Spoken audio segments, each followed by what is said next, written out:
What's up, everybody? Brendan Graber here with the wonderful Megan Sullivan. Hey, everyone. Thanks for joining and us. We are playing Animal Crossing New Leaf for the 3DS. Woohoo! Apparently coming to you from January 1st, 2012, sometime in the past, according to this calendar. Exactly. We time traveled. Time traveling is wonderful in this game, and there are many wonderful things about Animal Crossing, and especially in this new iteration for the 3DS. I mean, I think it's by far the best yet. For many different reasons. What about you? I love this game so much. I spent hours and hours playing this game, and there's just so much to do, right? And there's always that fear that if you don't keep doing it, everything like fades to dust. So you always have that fear like, okay, if I stop playing, those weeds are going to grow, all my friends are going to leave, and then it's going to be a ghost town. Just gotta keep playing it. It's been a while since I've played my version, and I gotta tell you, I'm afraid to open it up and see like how desolate and sad the town looks. It's kind of the thing I don't want to think about right now. I'm going to assume that my town is happy and they've elected a new mayor, because this was the first Animal Crossing game where you got to be mayor of your own town, which is nice because finally you get to choose where a lot of things go. Like you get to choose where to put the bridges, where to put these crazy designs. I think there's one right here in the plaza because it is New Year's Day. Which is really cool, right? I mean, that's great how you can have these kind of things in your town. You can put things pretty much wherever you want. Except other people's houses. That's one thing I didn't like was that, you know, some guy moved in over my bushes and I'm like, yo, I planted a rose garden. What are you doing? Yeah, exactly. There needs to be like a zoning permit or something in this game.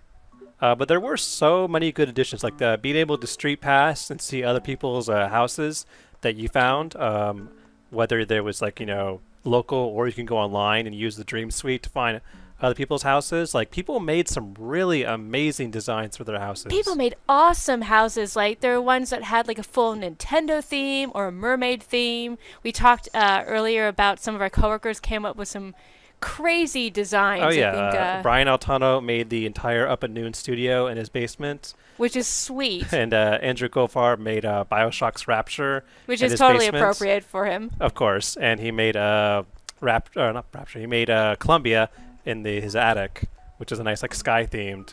But just like one of the many ways you could customize your house and your town, because if you use the Dream Suite, you could see a person's whole town. And me and Sam Claiborne, we went to a few of them. We found that the people in Japan who would make entire stories out of their towns. Like they would make every house its own adventure. They would tell you something, or whether it was like a haunted mansion, or if it was like trying to tell like a story of like a girl who wanted to play or something. It was some parts are really creepy, and some parts are really, really interesting in the ambient. So many people put so much time and effort into making their town, whereas mine was so helter-skelter. I mean, I'd get into arguments with Isabel. Yes, I want to put a lighthouse in the middle of town. No, I don't want that person moving into this section of town. I want them to go over there. Because I'm the mayor. Exactly, I'm the mayor. I get to do what I want. Yeah, and what I want is actually going to the beach and, you know, getting a bunch of golden scarabs and crabs, or golden scarabs and beetles, and selling them for a cool 10,000 bells. Yeah, and you know, one of the additions that I really like about this game is you can do things like go diving, which I thought was super fun. I love going to the island and just swimming around and diving under the water to grab items. Especially in like right now, like, you know, it's winter and in this 3DS cartridge, and like, you know, if you wanted to go to get that sun, the island was there 24/7 all the time for you to go and get that tropical stuff where you can get all the fruits, you can get the fish, you can get the beetles. Yep, you can get a suntan. It's awesome. I'm not really good at tan. I usually get sunburns, but you know, that's just me. Nah, I'm with you on that. And as you can see, our character has already had a run-in with some bees, which is always kind of a fun thing. Let's play with fire so we can find some more bees. Yeah. Oh, we found money. That's much better. Money is much better than bees. I like how you can shake down trees for money. Oh, yeah. And that's another thing. Almost anything that you collect in this game, you can either put on display or you can sell for more cash. I always got weird when I got weirded out when I would go to a villager's house. There was one in my town. It was like an ostrich, and I went in her house, and she had a parrot in a cage. Oh like, man, that is trippy. Yeah, like you'd think there'd be some ethical issue like, there. Whoa, are you related? What's going on here? Yeah, is that a form of slavery? And then one time she wanted me to bury she wanted me to bury a time capsule for her, but me being the nosy person I was, I opened the time capsule and it was the parrot in the cage. Oh my god, that's sick. I had suddenly stumbled into a murder mystery. That is and I was totally terrified sick. to go to the cops, because if she found out, I probably would have died. Oh man. See, those are the kind of surprises you can find only in Animal Crossing New Leaf, right? Yeah, it's crazy because, like, you know, the villagers you interact with, like, you really become attached to them, whether you want Or to terrified or not. of them. Yes, or terrified. I know my wife was really into this game. She wasn't really a gamer before, but once I showed her how Animal Crossing works, she loved it. So I got her own 3DS. See, you're such a cool husband for that. Oh yeah, I get points for that. But so yeah, I introduced her to the game. Every day she would play, and she would tell me what she was doing, until she got into a little bit of a mishap with the chickens of the town. She developed these racial profiling tendencies towards them, where she would go out of her way to kick them out of her town by any means necessary. I don't know what they did to offend her, but she would be pushing them into pits. She'd be smacking them with fishing nets and catching rods. She hated them. I don't know why, but she did not want them in her town. So she hated all roosters just because of one I'm sure just one set it off and was like, one roosters, bad foul. Egbert, go home. And she did not trust any other. She loved the horses. She got along well with all the horses. She wanted them all in their town. Not the roosters, not the chickens. Just wasn't doing it for her. I tried to tell her, like, you know, they're not all bad. Okay, well, what about sheep? How did she feel about sheep? Yeah, sheep were okay. I love Eunice. Was actually my first Animal Crossing game for the GameCube. Eunice was my very first person in my town. So well, see, I have a very special place in my heart for Eunice.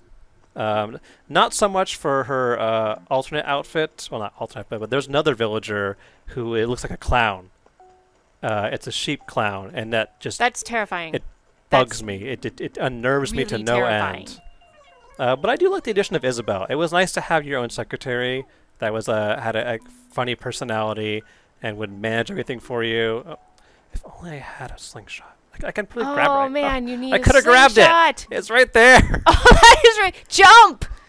No jumping in this game. Maybe next game. Yeah, I'm hoping next game. But, you know, the funny thing with Isabel is I always call her Henny Penny because she's always coming to me with some sort of crisis or some sort of event I got to take care of. Yo, and Isabel, again, we're always chill. arguing about where to put stuff. Yes, I want a lighthouse in the middle of my town, all right? No one else is going to have that. Would you quit telling me I can't put it there? It's my town. But it is. It's a super fun game. You can do just about anything you want. You can collect anything you want. You can buy anything you want. We should take it's a day all off, about. though. It's all up to you. Oh yeah, I'm sure like all of you watching have your own memories. You should, because this game is just full of them. Whether they're from interacting with other people through Street Pass or internet, or making your own town or your village. So share with us some of your memories and your experiences from the game. I'm sure you have them. And be sure to stay tuned because we'll be going through the very best Nintendo games as part of our 125th anniversary for Nintendo. Congratulations, Nintendo. Congrats, Nintendo. You've been around for over a century. Well, longer than most people. Everybody's been alive. How are they still doing it these days? I'm trying to think, like, wait, Mario's 125 years old? That can't be right. But no, they've been around doing much more than video games. So, like I said, be sure to stick around because we're doing more Let's Plays. So for all things Nintendo and Animal Crossing, keep it locked.